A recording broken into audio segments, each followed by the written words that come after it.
au Salon du Livre Féminin de Dakar, 3e édition. Moi, c'est Mboulé Badji et je me présente comme une promotrice du livre, mais plus particulièrement avec les enfants, parce que je suis convaincue que la littérature, aimer la littérature en tout cas, c'est une question d'éducation et cela commence depuis le bas âge. Donc, moi, j'insiste sur cette culture-là par rapport aux enfants. Voilà, c'est ma participation dans ce domaine de la littérature. Et c'est avec un grand plaisir que je suis modératrice de ce panel. Merci à Amina pour la confiance. Je suis honorée et j'ai aussi le plaisir de partager ce panel-là avec ces charmantes dames de la Côte d'Ivoire. Et nous aurons comme thème « Quelle culture pour les combats des droits des femmes ?» Donc, ces dames-là aussi représentent le pays invité. Et il me paraît très légitime de commencer par vous poser la question suivante. Comment avez-vous découvert ce salon du livre féminin de Dakar et quels sentiments ressentez-vous ici d'être présente et de représenter votre pays? Alors, tout d'abord, vous allez vous présenter et ensuite vous répondez à la question. Allez-y. Merci, bonjour à tous. Je suis Fatou Diomandé, écrivaine et éditrice. Mais avant tout, je suis éducatrice préscolaire et éducatrice spécialisée. Donc, je suis travailleuse sociale. D'accord. Très honorée de vous avoir aujourd'hui sur ce panel. Allez-y, madame, s'il vous plaît.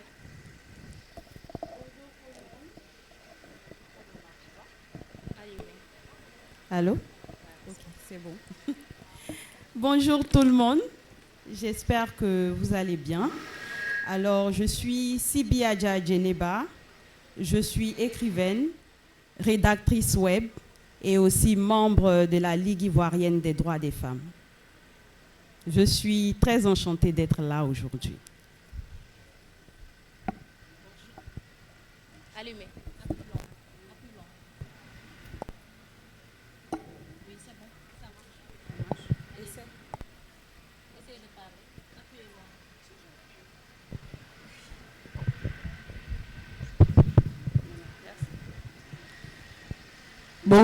Bonjour à tous et à toutes. Je suis Traoré Aminata, mais plus connue sous mon nom de plume, Ami Traoré. Je suis ivoirienne, écrivaine, activiste droits humains, chargée de projet et présidente d'une ONG basée dans la 2e ville de Côte d'Ivoire. Je suis très heureuse d'être là. C'est la première fois à Dakar. Et peut-être que j'ai même plus envie de partir, pourquoi pas. Il faut rester. En tout cas, merci beaucoup. Merci. D'accord. Donc, nous passons directement à la question posée. C'est-à-dire, comment avez-vous découvert ce salon et quels sentiments ressentez-vous aujourd'hui? Waouh. Je dirais juste, je vais parler de la force des réseaux sociaux. Parce que Facebook m'a permis de rencontrer une grande dame que j'ai pour habitude d'appeler ma lionne, même si elle n'a pas la crinière. Amina. Oui. Je rencontre cette belle dame par la force, le pouvoir des réseaux sociaux. On échange, on discute, nous avons les mêmes thèmes, on a surtout les mêmes centres et elle partage avec nous l'idée. Pas l'idée parce que ça avait déjà pris forme. Et elle me dit, l'année dernière, elle me dit, tu viens. J'ai dit, d'accord, il n'y a pas de problème. Et pendant tout ce temps, on ne s'est jamais vu.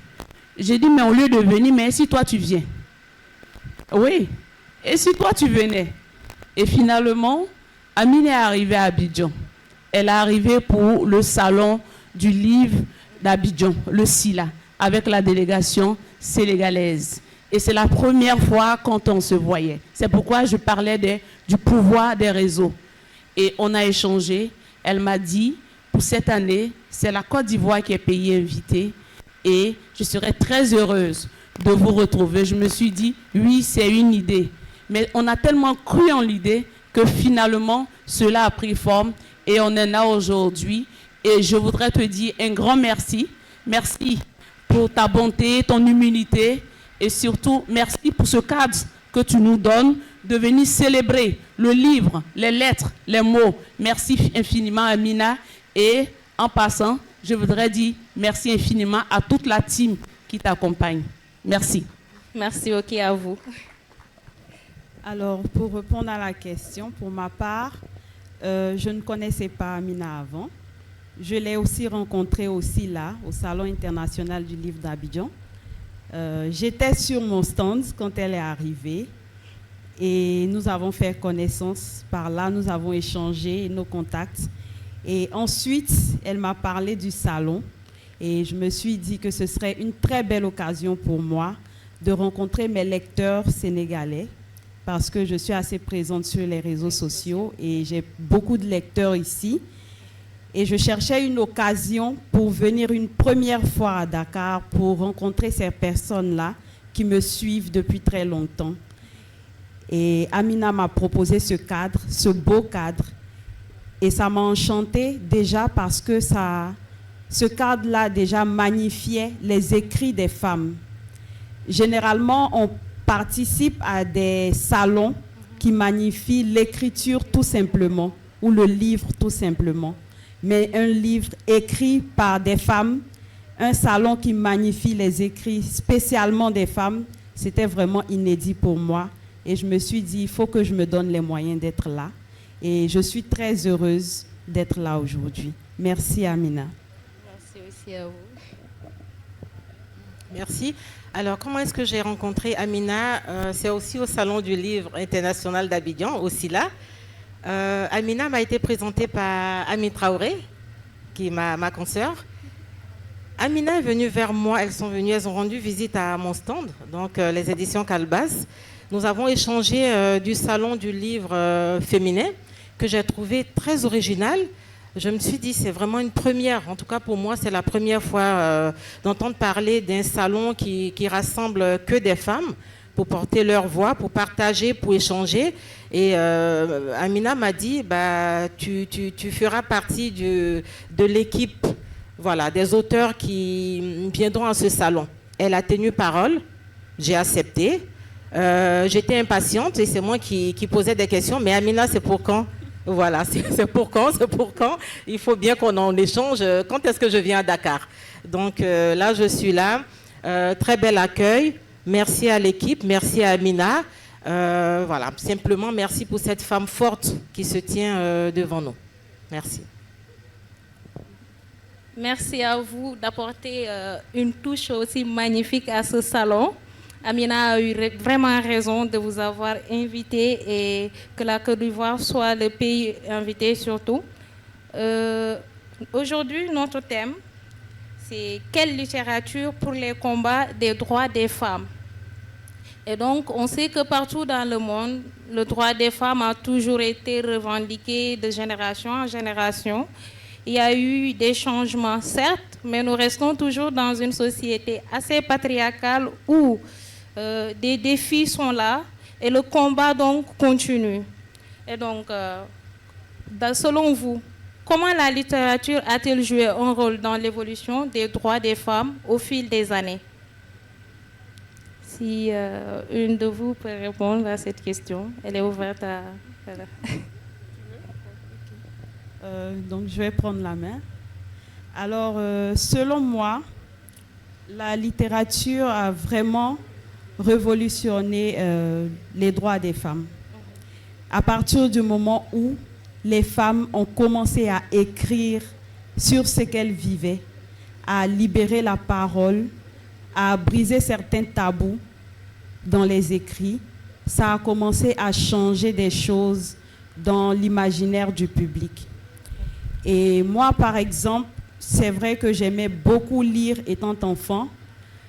Et je me souviens que le premier livre qui m'a fait me dire que les femmes avaient vraiment des combats à mener dans ce monde, c'était le livre Rebelle de Fatou Keïta, que j'ai lu, je crois, en 6e. Le livre était au programme en 3e, donc j'étais en avance. Et à partir de ce moment-là, je me suis dit, ah mais tiens, il y a ce genre de choses-là dont il faut parler. Parce que ces livres que tu lis et qui te révoltent et qui te font te dire, c'est pas normal, il faut qu'on fasse quelque chose pour ça. Et donc, généralement, lorsqu'on écrit ce genre de livre pour dénoncer, pour parler, que ce soit dans les essais, les romans, le théâtre, on ouvre une porte à ce que la société sache qu'il y a un problème. Et donc, en Côte d'Ivoire, je pense que le livre a beaucoup joué dans le fait de la prise de conscience même des droits des femmes. Merci. D'accord, merci. Il faut dire que concernant la littérature ivoirienne, surtout à l'international, à chaque fois qu'on parlait de littérature ivoirienne, on pensait déjà à Bernard Dadier. Bernard Dadier, qui est très connu par ses écrits, qui est passé par Dakar, et avec son livre Clémbier, qui reste une œuvre autobiographique. Donc, on a attendu, on va dire, 43 ans plus tard, pour avoir les premières œuvres littéraires féminines. Et c'était Simone Kaya et Fatou Boli. Et vous voyez, 43 ans après, donc ça veut dire qu'il y a eu franchement du chemin. Mais avant tout ça, aujourd'hui nous sommes le 22 décembre. Mais il ne faut pas oublier que ce 22 décembre, il y a eu des grandes dames qui ont décidé de marcher sur Bassam. Bassam, qui est la ville balnéaire, à 40 km d'Abidjan.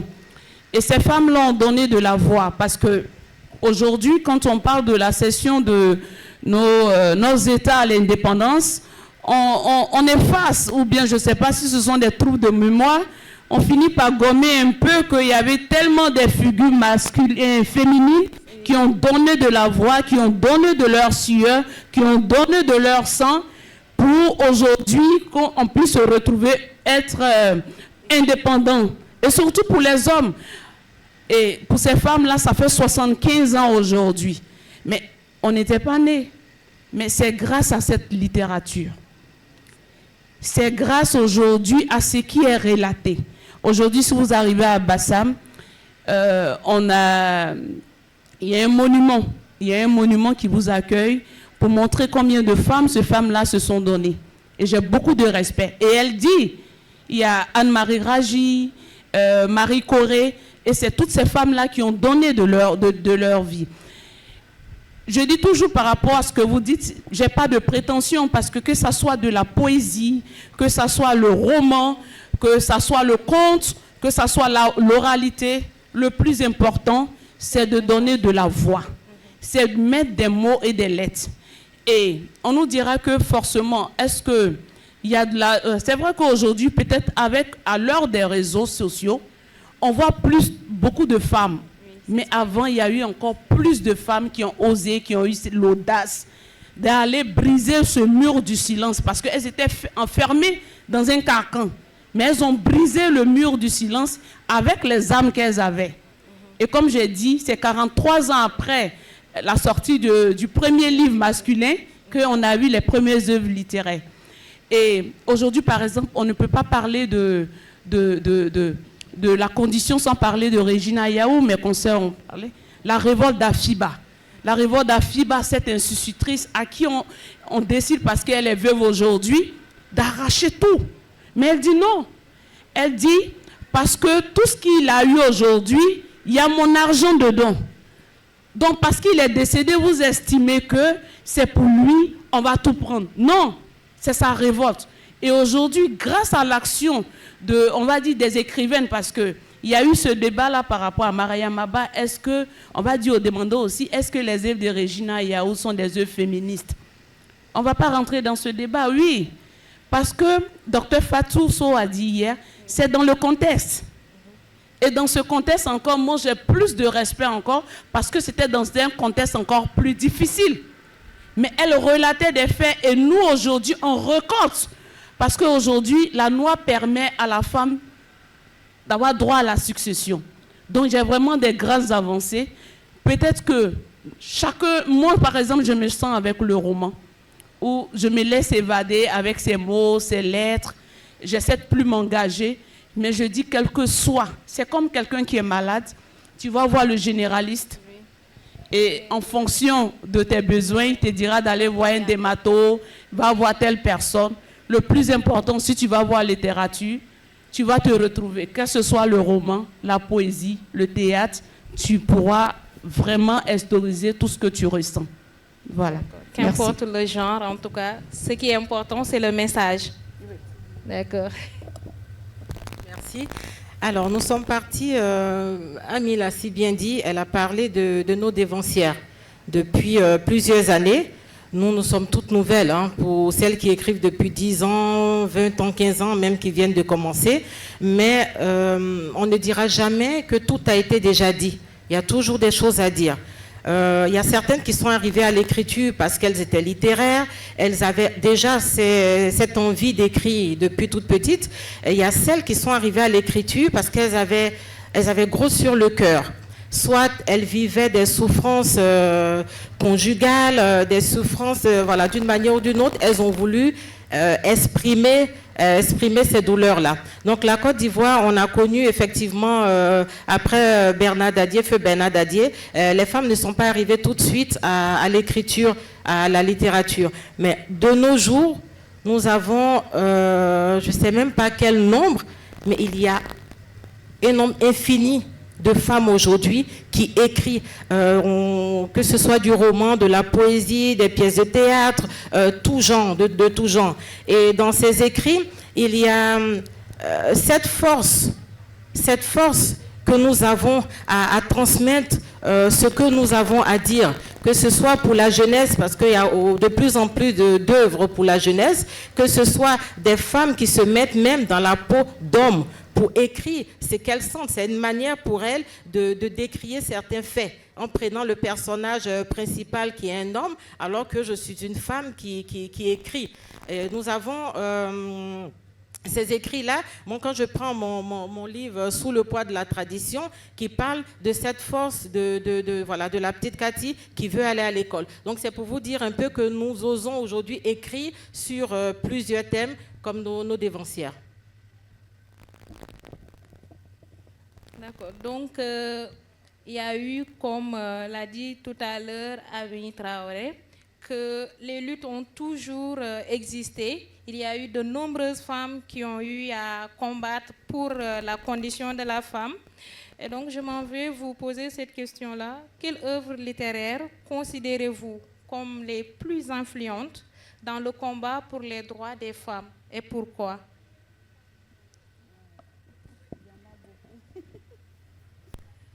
Quelques-uns. D'accord. Sinon, un seul, ça aurait été difficile de choisir. Déjà, je vais citer l'œuvre de Fatou Keïta, Rebelle. Rebelle. Voilà, qui sème déjà dans la tête de la jeune femme qu'elle peut se battre pour atteindre ses objectifs et qu'elle n'est pas obligée d'accepter toutes les chaînes de la tradition. Ensuite, je vais citer Regina Yaou, La révolte d'Afiba. Et en troisième position, l'essai de Constance Yahi, Les traditions prétextes. D'accord. Voilà. En tout cas, vous nous donnez vraiment envie d'aller découvrir ces romans-là. Et c'est tout l'objectif de ce salon, découvrir la plume féminine, les écrits de la femme, surtout dans les droits des femmes. Je vais dire que j'ai toujours du mal avec parce que moi, c'est bizarre, c'est-à-dire au même moment, les œuvres ivoiriennes m'ont beaucoup impactée. c'est vrai que les œuvres africaines m'ont beaucoup impacté dans mon parcours aujourd'hui de militantisme. Parce que des femmes aujourd'hui comme Maria Maba, et j'ai changé ce matin dessus, j'ai dit, on ne parle pas assez de son roman, son deuxième roman, Un chant écarlate, qui m'a vraiment beaucoup captivée. Il y a ces œuvres-là qui restent comme un livre au chevet. Et elle a déjà cité, et je vais parler même de toutes ces jeunes générations aujourd'hui, de Mawa Bakayoko, qui à travers ses livres, elle parle beaucoup d'immigration. On a Anzanta Ouattara. Il y a Fatou Diomandé, elle ne parle pas même beaucoup d'elle par rapport à ses œuvres.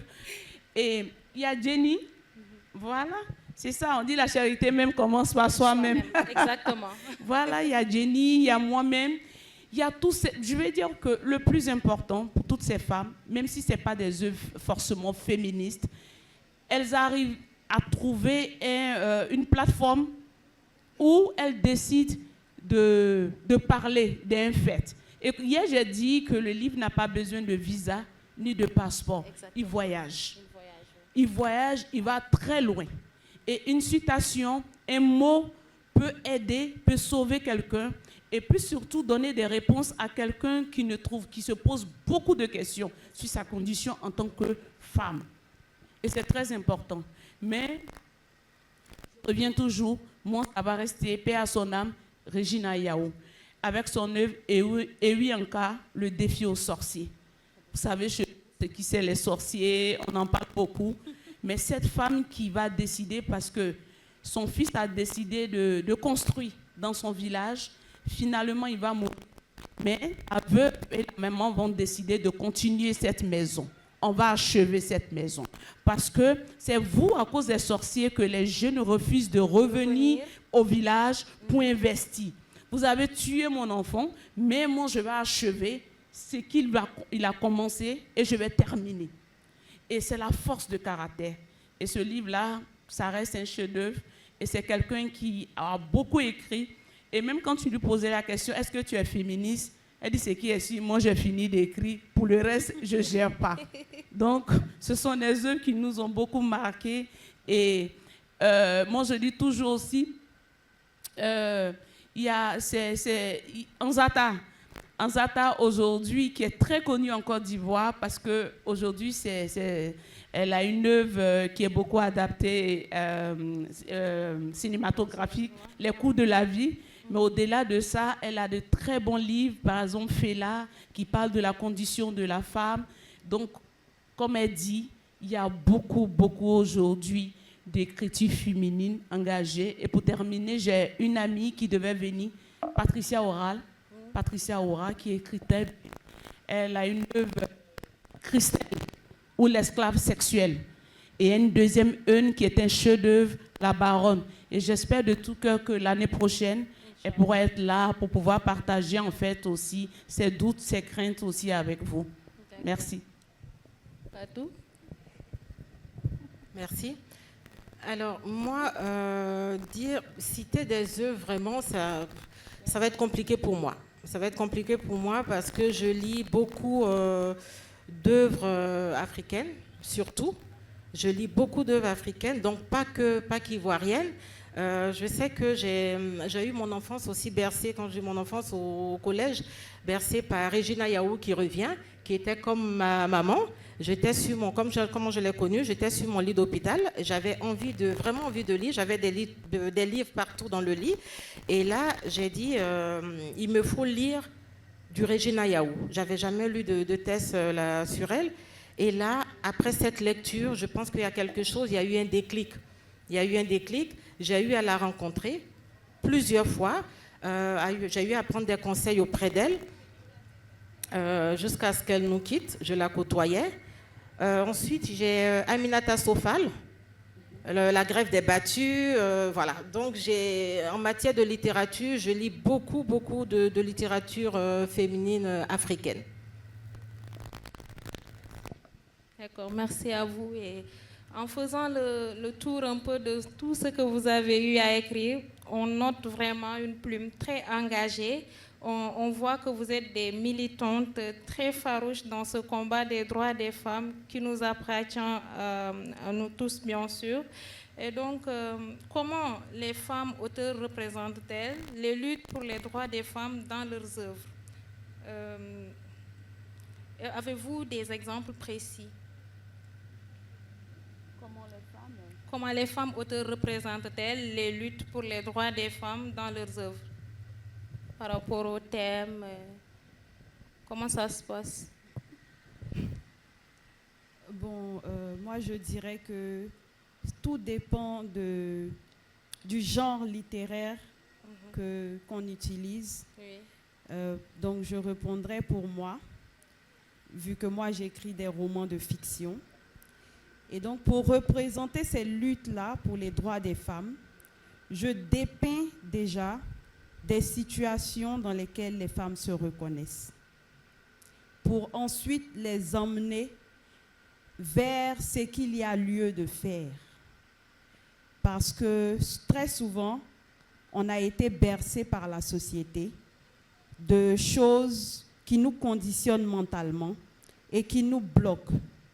Et donc, par exemple, si une femme lit une œuvre où elle retrouve un personnage dans lequel elle s'identifie, qui a presque les mêmes problèmes qu'elle, qui affronte les mêmes combats qu'elle, elle essayera sûrement de suivre le chemin de l'héroïne qui a peut-être donné de la voix pour se libérer de ses carcans, qui a peut-être posé un acte dans le livre qu'elle se dira « Ah, il faut que moi aussi je pose cet acte aussi fort pour pouvoir me libérer. » Parce que, quoi qu'on dise, on a beau dire droit des femmes, ces droits-là, il faut qu'on sache qu'on doit les réclamer. Personne ne nous les donnera tant qu'on ne les arrache pas. Et on ne doit pas rester assis en espérant que peut-être par pitié, je dirais, quelqu'un nous libère de sous son emprise, ou que quelqu'un se dise « Ah, il faut que je fasse attention à elle maintenant ». Il faudrait que déjà la femme elle-même prenne conscience que ce que je suis en train de vivre en ce moment-là, ce n'est pas normal, ce n'est pas correct. Exactement. Et donc, je n'attendrai pas que cette personne ou cette société qui me traite comme ça décide toute seule de ne plus me traiter comme ça. Tu risques d'attendre trop longtemps. Et donc, que tu prennes conscience que je ne mérite pas ça. Voici ce que je mérite et voici ce que je vais aller arracher à la vie. Et donc, mes romans essaient de montrer ce genre de combat-là, mais de façon très subtile. Parce qu'en lisant, déjà, tu es révolté par cette étape. Et après, tu suis des étapes qui, mentalement, te font te dire que voilà ce que je dois faire pour obtenir ma liberté. Et donc, à ce moment-là, lorsque tu finis de lire, tu te sens quand même prête psychologiquement à mener tes propres combats. Donc, l'exemple, c'est comme ça, en fait, que dans les œuvres de fiction, on arrive à emmener les femmes à une grande prise de conscience. D'accord. Merci. Merci beaucoup. Merci. Moi, je dis toujours, j'aime beaucoup le roman parce que c'est la fiction qui se mêle en fait à la réalité, le merveilleux au vrai. Et puis j'ai cette latitude de jouer avec les personnages. Hier, il y a une dame qui dit « J'ai finalement tué le violeur ». C'est le côté artiste qui lui donne ce droit-là. Donc, moi, par exemple, c'est différent parce que ma première œuvre est une fiction, c'est une œuvre de fiction autobiographique. On verra dans la préface, quand je commence, je dis « Il est une fois Aminata » et je dis « C'est l'émotion, il est une fois Safiatou ». Et tout au long, on verra, on va parler de Safiatou, Safiatou. mais c'est pour permettre aussi à toutes ces personnes qui ont rencontré malheureusement ce couteau brûlant qui est le titre de mon œuvre, de s'identifier. Et en tant que romancière, ça me permet de voyager, de tuer, de faire revenir telle ou personne. Et peut-être que je n'ai pas eu l'occasion de dire à ma grand-mère, mais pourquoi j'ai été excisée? Mais le livre, les mots et les lettres vont me permettre, la plume, de m'adresser à elle sans m'adresser à elle derrière ce personnage. C'est très beau. Et on envoie les lecteurs dans cette belle balade littéraire. Mais on dit à cette personne-là, cette croisière on va tous s'embarquer, ça ne sera pas de doux repos. Parce que dans ce repos-là, c'est un activiste où je vais revendiquer quelque chose. Un activiste où je vais parler de mon combat, de ma révolte, de ma colère. Et c'est là-bas que j'ai commencé aussi à développer le livre comme moyen de sensibilisation contre les violences. Parce que quand j'étais coordinatrice d'un projet, le projet BAD, et la Côte d'Ivoire a connu la crise avec... Donc, j'avais en charge d'un projet assistance et réinsertion sociale des femmes victimes de violences en situation de conflit. Et j'ai travaillé sur 2200 femmes. Mais je dis toujours, j'ai eu la chance de rencontrer ces femmes. Parce que je dis, on a tout arraché à ces femmes, mais c'est l'envie de se battre, l'envie d'aller de l'avant. Et elles m'ont fait l'honneur de parler avec moi, de partager leur intimité. Et en tant que romancière, je ne pouvais que relater. Est-ce que cela fait partie de votre déclic à être... Voilà. C'est parti d'abord de cette œuvre autobiographique, surtout de fiction, parce qu'avec les personnages, les lieux qui sont utilisés, même si c'est mon histoire, j'ai pu au fur et à mesure écrire ce deuxième livre caché derrière le mur. Qu'est-ce qui se cache finalement derrière nos murs? Parce que nous, toutes femmes aujourd'hui, je ne suis pas née écrivaine. Quand je rentre chez moi à la maison, je deviens Aminata Traoré. J'ai mon identité. J'appartiens à une famille. Mais qu'est-ce qui se passe derrière ce mur? Et je suis allée encore plus loin. Je dis, dans ce combat que nous menons, il y a ces moments où nous dansons parce qu'on a eu ces acquis. Mais c'est tellement mouvant. J'ai mes doutes, je m'écrème. Il y a toutes ces incertitudes. Et j'ai appelé ce troisième-là à l'aube des lendemains incertains. Parce que tout est question d'incertitude. Nous allons continuer à prendre encore d'honneur de notre voix pour parler et continuer aussi à écrire. D'accord. Merci. Alors moi, dans mes écrits, comment est-ce que j'aborde les droits de la femme? En 2002, il y a eu la crise socio-politique en Côte d'Ivoire. Au-delà de la femme, c'était pour moi les enfants. Des formations professionnelles certainement, éducatrice préscolaire. J'ai fait du porte-à-porte avec une petite équipe parce que moyennant la modique somme de 200 francs, les rebelles allaient chercher les enfants pour aller combattre. Et en tant que mère, en tant que femme simplement, pour moi, ce n'était pas acceptable. C'était pas acceptable, ça a été très, très, très difficile. Nous avons pris beaucoup de risques, mais pour moi, c'était l'éducation. La preuve, j'écris beaucoup sur l'éducation. Donc, c'était vraiment l'éducation. Sortir ces enfants-là de ces armes. Les mamans me disaient quoi? Nous avons besoin juste ces 200 francs que vous croyez rien. Pour nous, c'est beaucoup, c'est énorme. Parce qu'on a besoin de manger, on a besoin... Donc, je dis, mais est-ce que vous savez ce que l'enfant risque en allant prendre des armes? À 7 ans, à 8 ans, mais ils étaient vraiment jeunes. Donc, on s'est fait accompagner. Ce qui se passait, on leur livrait voilà, des denrées alimentaires pour qu'elles puissent subvenir à ces besoins-là. Et nous, en échange, nous partions avec les enfants pour vraiment les garder dans ce cadre-là à l'école et le soir les raccompagner jusqu'à la maison. Pour parler des œuvres proprement dites, j'ai ma première œuvre, Douleur intime, qui est au programme scolaire de l'éducation nationale en Côte d'Ivoire, regroupe plusieurs thèmes. Nous avons les grossesses en milieu scolaire, nous avons les relations parents-enfants, ce qui est très important, nous avons le viol. Voilà. Pourquoi le viol? On m'a dit que je suis allée un peu fort, je dis ben, c'est un sujet qui est important, il faut en parler. Il faut en parler. Moi, j'ai parcouru plusieurs écoles, mais énormément d'écoles et d'universités pour échanger avec les élèves. Cette Cathy, qui est Mira, qui est le personnage principal, qui fait tellement confiance à son amie de classe avec qui elle veut réussir, elle va étudier. Malheureusement, elle se fait violer. À la fin de l'histoire, c'est Cathy qui meurt. Oui, on m'a trouvé dur. Ami le disait tout à l'heure, on m'a même reproché d'avoir tué Mira. Voilà. Fatou, tu as été méchante, c'est elle qui a tout pris pour elle parce que ça existe. Mais en même temps, j'ai de superbes retours quand des jeunes filles, c'est essentiellement des filles qui me disent « Merci, je fais plus attention aujourd'hui ». Alors que le livre parle aussi bien aux jeunes filles qu'aux jeunes garçons. Parce que qui a commis ce viol, c'est un garçon. Voilà. Donc, ma seconde œuvre qui parle aussi des droits de la femme, c'est la jeune Cathy. Le titre, c'est « Sous le poids de la tradition ».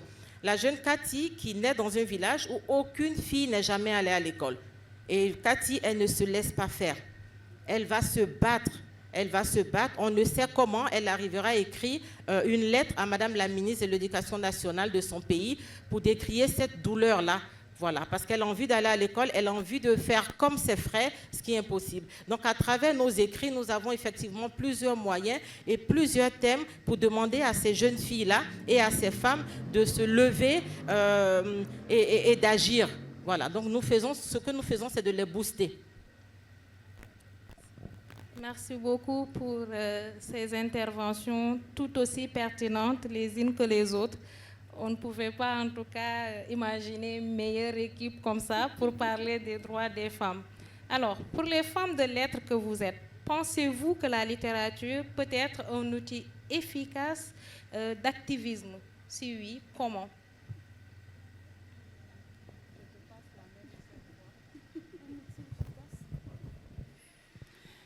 Oui, c'est un outil efficace. Moi, j'ai double casquette. Je dis toujours que moi, je suis littéraire de formation. J'étais plutôt prédestinée à l'enseignement. Et par les forces, on va dire par la force de la nature, je me suis retrouvée dans l'activisme. Mais vous voyez, finalement, la plume m'a rattrapée. Et c'est de cette plume-là, je me sers aujourd'hui pour faire entendre ma voix. Donc, pour ma part,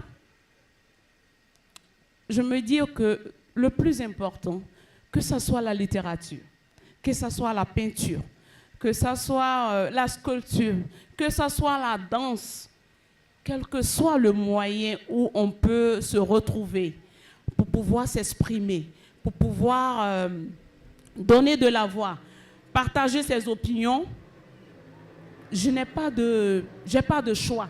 Parce que c'est ça aussi être artiste. C'est ça aussi être artiste. Parce qu'aujourd'hui, je suis écrivaine. Aujourd'hui, j'ai écouté le panel avec toutes ces femmes. Mais ça m'a donné en même temps envie d'être, pourquoi pas, un jour réalisatrice. Oui, c'est important. Donc, le plus important, quelles que soient les voix, c'est comment je vais m'exprimer. Parce que le silence, il tue. Le silence, il tue. Et Jenny a dit quelque chose, personne ne viendra mener ce combat-là à notre place. Deux fois, moi, je vois nos sœurs, quand on dit, bon, il y a telle chose à faire, allez-y, on est avec vous, allez-y, mais on est avec vous là, c'est nous tous. Oui. Tu vas regrouper, on va se regrouper, on va dire, bon, on va mener une étude sur tout ce qui est. Ah, mais moi, j'ai pas de sous, j'ai pas d'argent. Mais qui a l'argent? C'est la passion. Je pense que Dr Fatou nous dira par rapport aux recherches, c'est coûteux. Mais il faut être passionné. Parce que ce que nous laissons, c'est pour demain. L'artiste, on parlait aujourd'hui de Regina Yaou, elle ne vit pas, mais elle vit. Elle vit à travers quoi? Elle vit à travers ses écrits. C'est très important. Parce que le livre, on va faire 10 ans, on va faire 15 ans, on va faire 30 ans. Il voyage toujours. Il voyage toujours. Et le plus important, c'est de se retrouver avec ces espaces. Ce sont des très, très bons cas déjà. En tout cas, chapeau à Amina Sek par rapport à l'idée. Parce qu'il y a toujours des salons. Oui. Mais on parle beaucoup plus du livre. Mais spécifiquement, le salon dédié à la plume féminine, où finalement on rencontre ces grandes dames, ces pionnières, où on se retrouve dans ces panels à échanger, à avoir des partages d'expériences, je pense que c'est magnifique. Et je ne dirais pas que moi j'ai choisi la littérature pour m'exprimer et j'ai choisi aussi l'activisme. Je n'ai que ma voix et ma plume. Il y a d'autres qui ont choisi d'autres moyens d'expression. Le plus important, comme j'ai dit, ce qui nous réunit tous, c'est que juste qu'on est des femmes. Exactement. Voilà. Merci. Merci beaucoup. Donc, je vais répondre maintenant. Alors, moi, je dirais que effectivement, la littérature est le moyen le plus efficace pour l'activisme. Pourquoi je le dis ainsi? Parce que tous les autres moyens passent d'abord par l'écriture. Exactement. Quand on parle des médias, on écrit d'abord les scripts avant de faire filmer. Le théâtre, on écrit. Tout ce qu'on montre, que ce soit visuellement, ça s'écrit d'abord. Et même la musique. Hein? Même la musique. Les chansons s'écrivent. Oui. Voilà. Et aussi, même les études scientifiques, la science s'écrit. Que ce soit les chiffres, ils s'écrivent. Et donc, la littérature, déjà, c'est le tout premier canal. Et c'est le plus efficace. Parce que déjà, quand on lit, on garde ces choses-là en nous. Moi, je trouve que la lecture, en fait, c'est comme boire de la connaissance. Et donc, ces choses-là restent fortement ancrées en nous. Tout ce qu'on lit, on a chacun une petite partie de tout ce qu'on a lu dans notre vie en nous. C'est ce qu'on lit très souvent qui fait de nous ce que nous sommes psychologiquement. C'est ce qu'on lit, ce qu'on voit, ce qui entre dans notre subconscient qui forge notre personnalité. Et donc, c'est en lisant qu'il y a telle chose, que les gens prendront conscience qu'il y a ces choses-là pour lesquelles on doit se battre.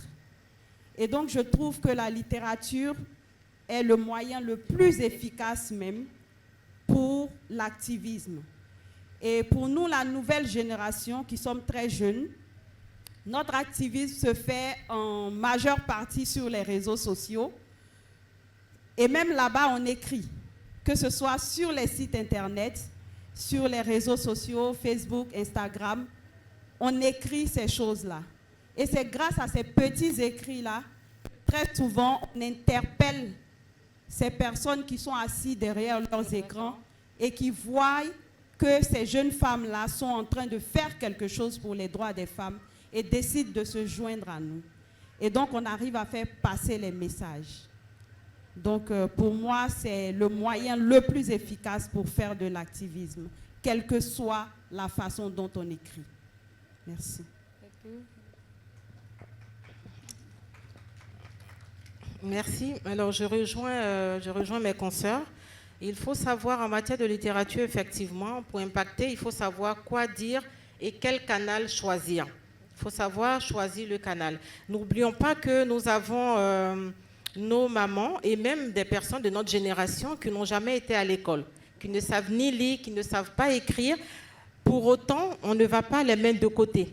Nous avons ces femmes-là qui font leur commerce, qui savent juste les chiffres. Donc, c'est une manière de lire aussi. Elles savent lire les chiffres, c'est déjà quelque chose.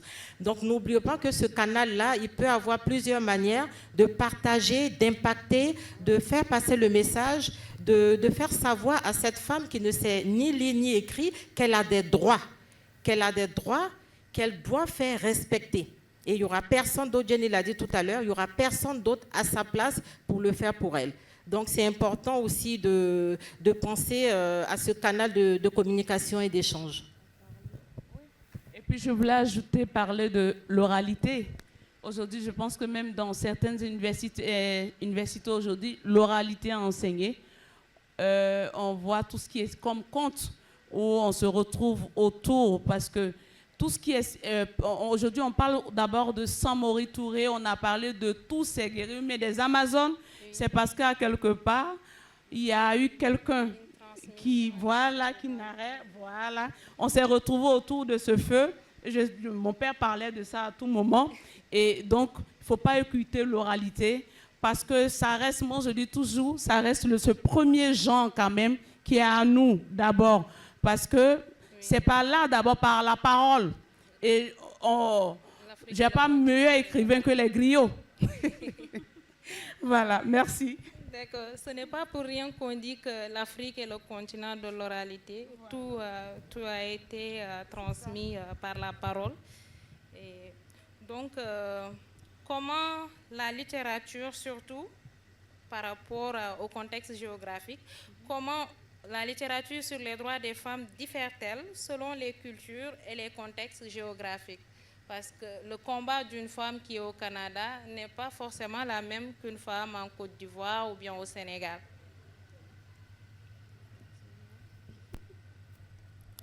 Effectivement,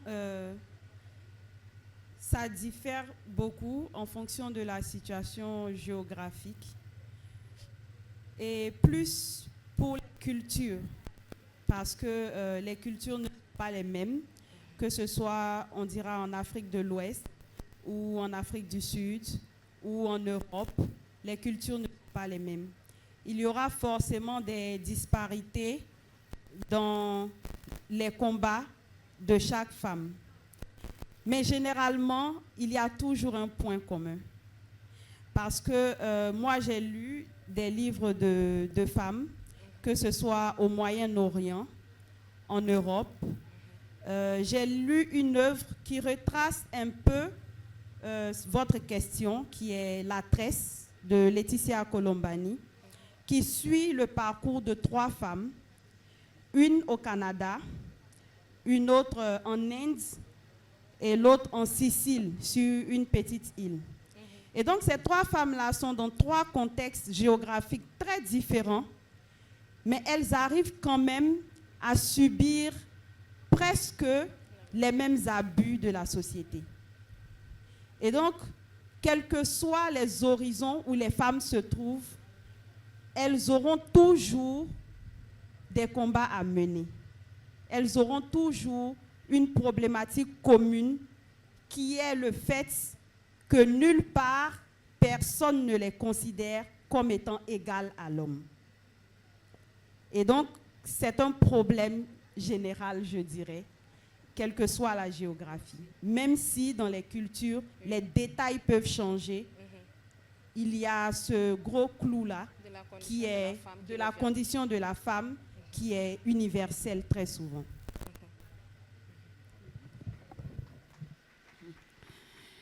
Je pense que je vais aborder dans le même sens. C'est ce que je disais. Je dis que est-ce qu'il y a finalement une réalité sénégalaise? Est-ce qu'il y a une réalité ivoirienne? Est-ce qu'il y a une réalité européenne? Le dénominateur commun, c'est la femme.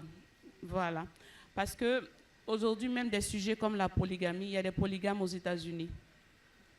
Il y a la polygamie aux États-Unis. Parce que c'est ce que je dis, le livre nous permet vraiment de lire, même avec aujourd'hui les documentaires, il y a la polygamie aux États-Unis. Donc ce n'est même pas une réalité seulement africaine. Mais je dis que le plus important, qu'on soit en Afrique, qu'on soit en Europe, qu'on soit en Amérique, c'est l'audace. C'est que toutes ces dévancières, elles ont osé. Il faut oser, c'est tout aujourd'hui. Il faut aller revendiquer, prendre, et ça commence par soi-même. C'est-à-dire qu'on se dit, ah, je vais attendre si l'autre commence. Non, ça commence par nous-mêmes d'abord. Et c'est ce qu'elle a signifié tout à l'heure.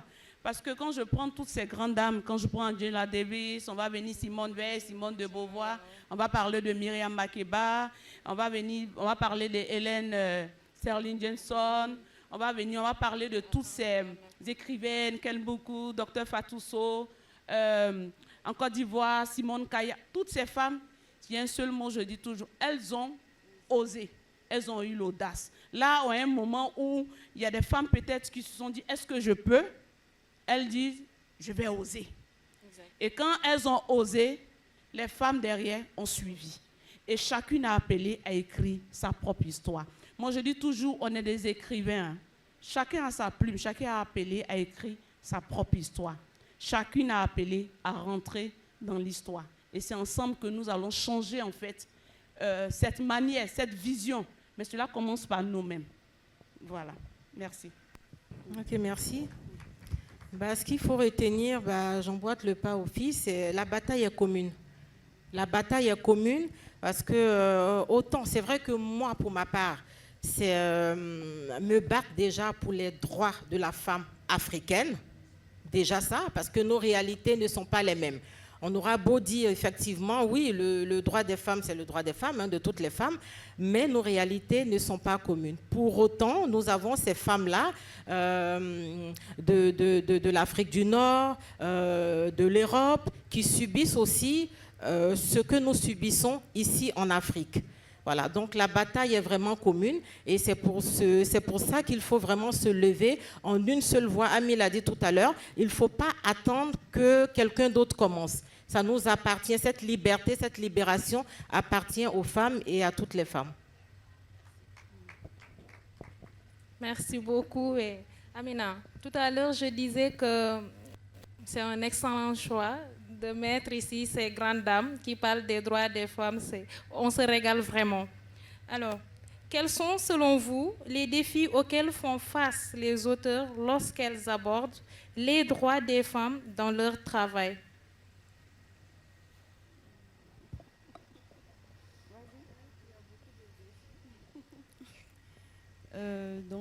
Là, je veux tous les défis.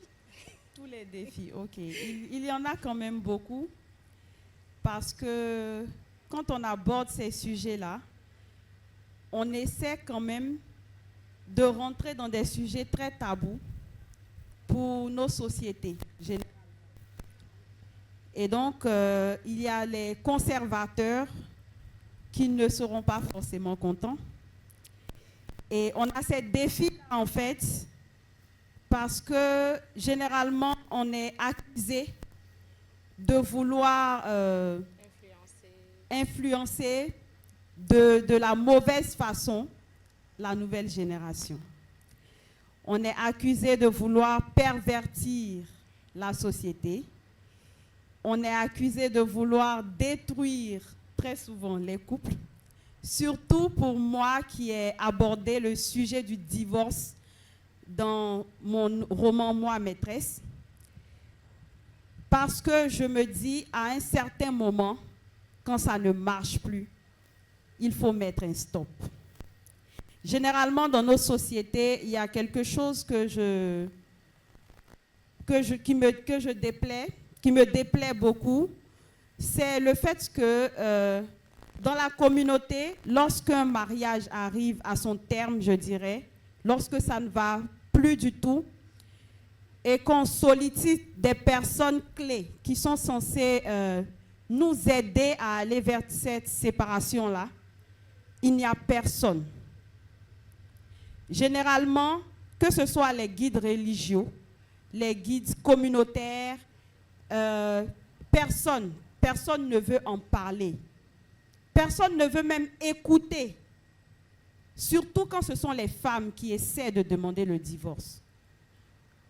Généralement, quel que soit le niveau, je dirais de violence même qu'elle subit dans le couple, on lui dira patiente, endure.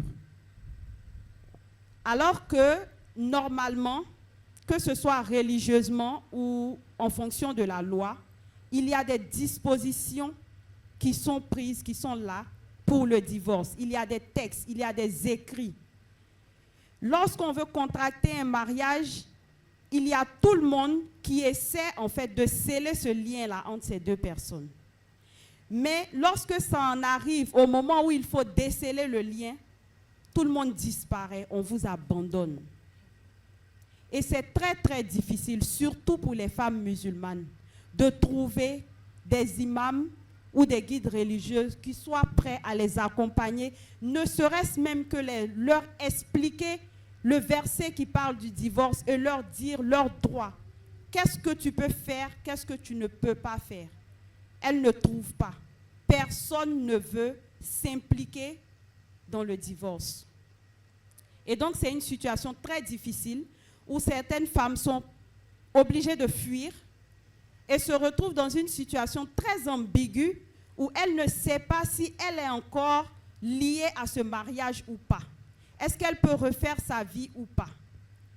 Elle est dans une sorte de prison libre où elle est dehors et elle ne peut pas reprendre sa vie en main. C'est très difficile.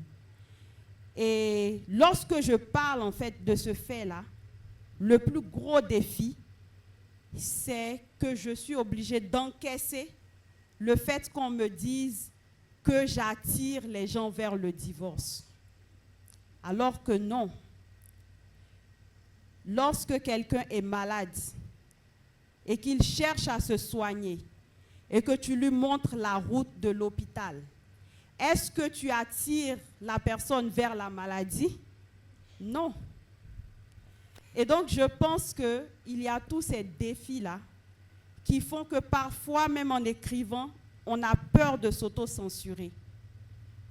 On écrit en se disant « Ah, si j'écris ça, qu'est-ce que je vais devoir supporter après? Qu'est-ce que les gens vont me dire ?» Mais en vrai, comme Ami Traoré l'a dit tout à l'heure, il faut oser. C'est parce qu'il y a certaines personnes qui osent que les autres peuvent suivre le pas. Si personne n'ose, on ne fera jamais rien. Et donc, on a tous ces défis-là, on les voit, on les accepte et on les assume. On assumera toujours aussi. On demande de donner à Fatou. Alors, il y a eu le mot défi. Nous avons effectivement beaucoup de défis. Nous sommes confrontés à beaucoup de choses. Qu'il faut assumer. Il faut assumer, sinon on va parfois jusqu'à la perte de la vie. Voilà. Nous, on a travaillé avec des femmes qui ont traversé des situations très difficiles parce qu'elles n'osaient pas parler.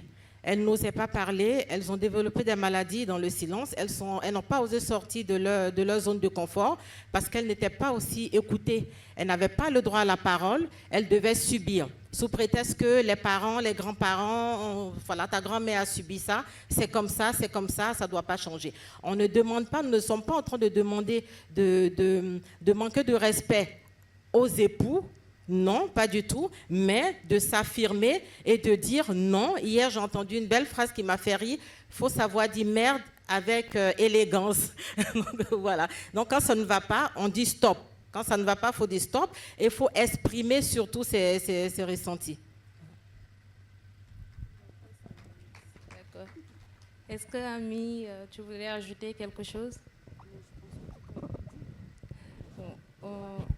Je pense que moi, je dis toujours, quand tu commences à être l'activiste, dis-toi que tu n'auras pas des amis. Parce que forcément, tu vas aller toucher à quelque chose qu'on dit, non, ça, on ne doit pas parler de ça. C'est fermé. C'est comme ça, dans la marmite, c'est fini, on a mis un cadenas. Et toi, tu viens avec ta plume, tu viens avec le mégaphone, tu dis, non, moi, j'ai la clé, j'ouvre. Et c'est la boîte de Pandore. Donc, forcément, tu t'attends à recevoir beaucoup de critiques. Sur les réseaux sociaux en Côte d'Ivoire, quand tu commences, on dit, excusez-moi du thème, on dit ce sont des vieilles filles. Les vieilles filles, elles ne sont pas encore mariées. Elles s'ennuient. Sinon, quelqu'un qui est marié, qui s'occupe de son mari, qui s'occupe de tout, qu'est-ce qui va faire qu'elle va venir s'asseoir pour rencontrer tous ces racontars? Ou bien, ils ont une autre expression. Une fois, il y a un qui a mis sous mon poste. Je dis, oui, femmes, levons-vous. Allons-y, nous, comme il m'a mis en bas, vieille chouette. Donc, c'est pour vous dire qu'il y a vraiment beaucoup de propos. Mais comme je dis, quand tu sais pourquoi, tu t'engages. Quand tu sais pourquoi tu es dans cette cause, rien ne peut t'ébranler. C'est vrai qu'il y a des moments, il y a des attaques qui font très mal, il y a ces commentaires, mais le plus important, vous savez, quand tu reçois un message et la personne te dit « Je viens de lire et ton livre m'a aidé. Ton livre m'a permis de prendre telle décision. Ton livre m'a permis de faire ça. Je viens de t'attendre à la radio.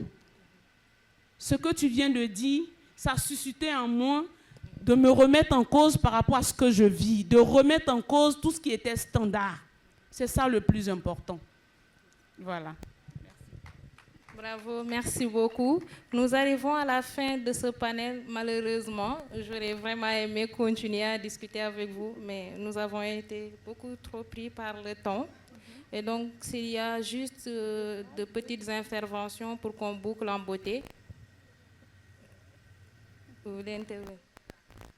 Hein? Oui, 2. Le repas. Oui, on va faire Le repas est là. Oui, on va faire juste 2.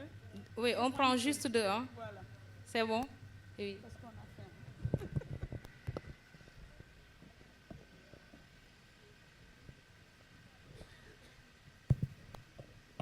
Alors, bonjour. C'est vraiment un immense plaisir d'être dans ce panel parce que je tenais vraiment à apporter des témoignages par rapport au livre que j'ai lu de Dieyneb Siby, ici présente, qui a aidé beaucoup de femmes et beaucoup de mes copines à se départir de leurs sentiments par rapport au divorce. Par exemple, aujourd'hui, de nos jours, quand on a tendance à vouloir divorcer, on pense toujours aux autres. On ne pense pas à notre bien-être. Que diront les gens, qu'en dira-t-on si le mariage fait 2 ans? Parce que souvent, le mariage, à l'époque, les enfants sont toujours assujettis à des problèmes, surtout les femmes. Elles n'ont pas le droit à l'éducation, elles sont préparées à charmer leur mari, à être dans le ménage, plutôt que d'aller apprendre et avoir des connaissances. Et le fait que la femme ait des connaissances devient un danger pour les autres, et plus particulièrement pour les hommes. Et je tenais à dire que si seulement on se concentrait souvent sur l'oralité, c'est-à-dire à l'époque, il y avait l'oral, comme vous l'avez dit tantôt. On se rencontrait autour du feu, et là, on racontait des choses qui vont aider les enfants. Et ça, on l'a perdu. Parce que ce n'est pas tout le monde qui peut lire. Il y a des femmes qui sont dans des villages, elles ne savent pas lire. Et jusqu'à présent, ça existe. Elles ne sont pas confrontées aux problèmes de la société. Elles préfèrent mouille. Ça, c'est l'expression que les Sénégalais souvent ont l'habitude de dire. Il faut supporter, qu'importe. C'est à la femme de supporter. Si on revenait à cette tradition qui est vraiment importante, je pense que beaucoup de femmes auront cette ouverture d'esprit à aller de l'avant et de retourner à nos langues. Si tu es poulard, tu as un griot ou bien une femme qui va t'expliquer en poulard, en série, en djola, et ça va leur aider à vouloir apprendre plus. Donc la culture est très importante pour nous, et ne pas seulement se concentrer en français parce que ce n'est pas tout le monde qui peut lire et ce n'est pas toutes les femmes qui sont dans des écoles. C'est ce que je voulais dire. Et merci à toutes les femmes. Ce fut vraiment un plaisir. Merci à Dieyneb Siby qui m'a vraiment ouvert l'esprit et qui m'a vraiment aidé à supporter beaucoup de choses. Thank you so much. You're wonderful. Assalamu alaikum. Merci beaucoup. Si, on va manger. Voilà, merci beaucoup. J'aimerais poser une question, une brève question. Les femmes écrivent-elles pour s'égaler aux hommes ou bien elles écrivent pour chercher une identité perdue? Est-ce que vous pouvez reprendre votre question? Ils n'ont pas bien entendu. Je demande si elles écrivent pour s'égaler aux hommes ou bien elles écrivent pour chercher une identité perdue.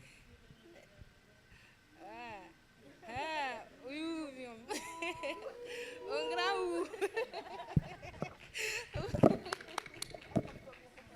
Il mérite un grand ou. Hein? Qui va répondre? Ami. Moi, je crois qu'il a posé la question pour nous taquiner. Oui. En tout cas, moi, de mon point de vue, l'écriture est un amour. Et on lit quelqu'un ou quelqu'une, on se voit dans son histoire, ou bien on est inspiré et l'écriture vient. Moi, par exemple, j'ai écrit quand j'ai reçu le prix d'excellence de FAWE Sénégal, parce que dans le prix, ils m'ont offert un lot de livres. Je n'étais pas encore écrivaine.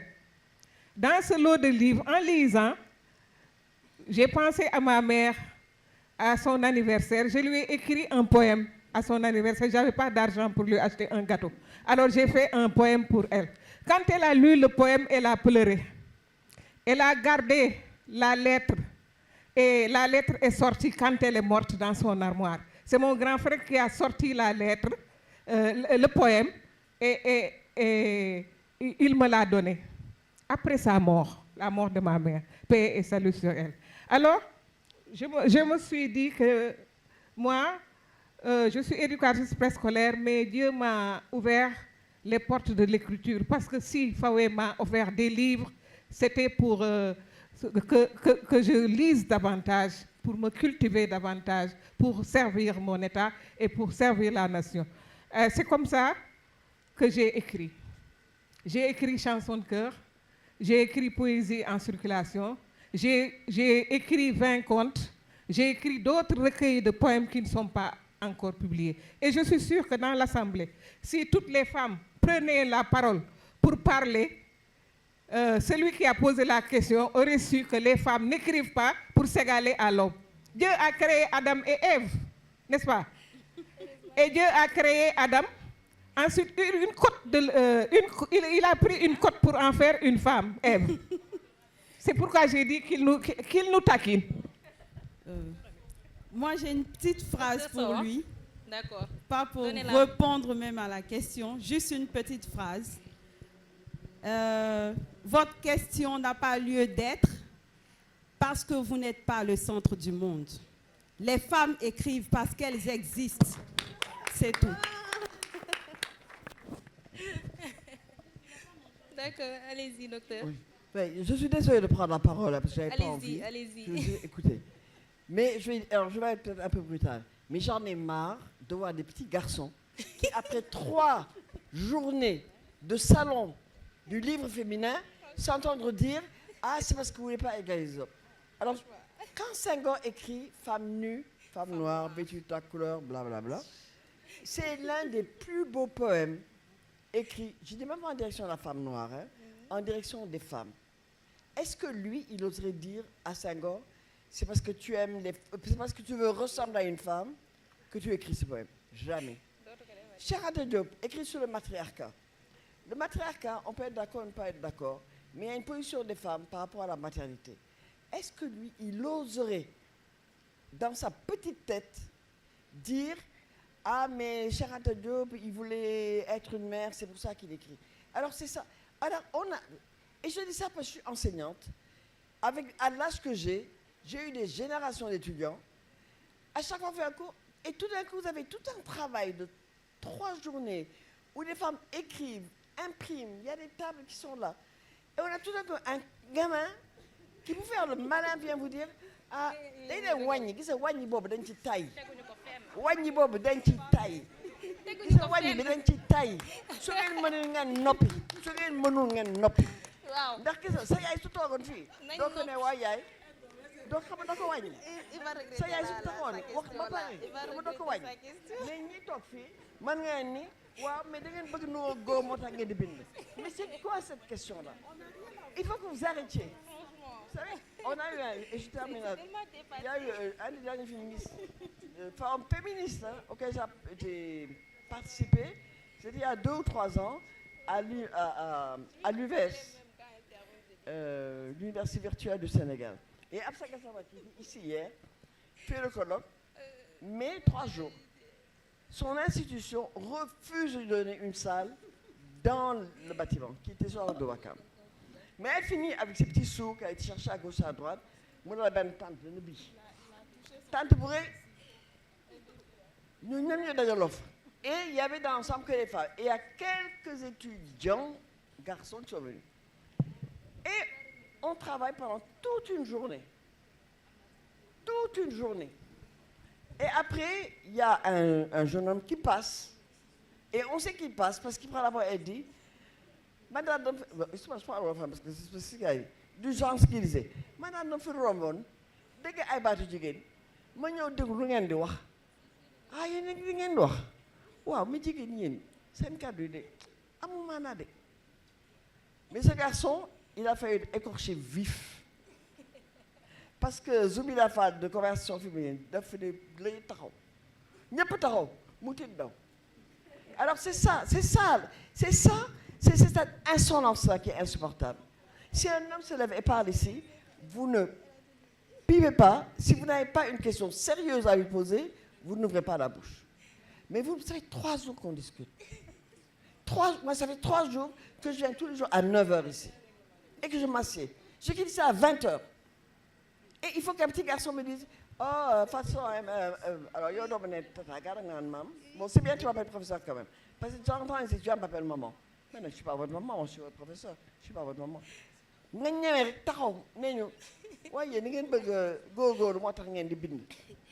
Mais qu'est-ce que c'est ce commentaire-là?